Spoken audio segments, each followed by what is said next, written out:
UKG చదువుతున్న 5 ఏళ్ల బాలికపై 2 10వ తరగతి విద్యార్థుల అత్యాచారం. ఆళ్లగడ్డ తాలూకా చాగలమరిలో యూకేజీ చదువుతున్న 5 ఏళ్ల బాలిక ఈ నెల 12వ తేదీన బడి నుండి ఇంటికెళ్లింది. అయితే ఇంటికెళ్లిన చిన్నారికి జ్వరం, పొత్తి కడుపులో నొప్పి వస్తుందని ఏడవడంతో తల్లిదండ్రులు స్థానిక కేరళ హాస్పిటల్ కి తరలించగా ఆ బాలికపై లైంగిక అత్యాచారం జరిగినట్లు వైద్యులు వెల్లడించారు. అక్కడి నుండి ప్రొద్దుటూరు ప్రభుత్వ ఆసుపత్రికి తీసుకెళ్లడంతో వైద్యులు కేసు నమోదు చేయాలని చెప్పడంతో విషయం పోలీసులకు తెలిపి కేసు నమోదు చేశారు.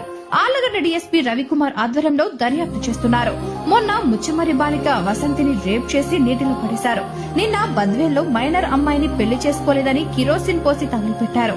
ఈ రోజు చాగలమరిలో 5 ఏళ్ల చిన్నారిపై లైంగిక దాడికి పాల్పడ్డారు. ఆడపిల్లల్ని కనాలంటేనే తల్లిదండ్రులు భయపడేలా సమాజాన్ని ప్రభావితం చేసే కారణాలేంటి?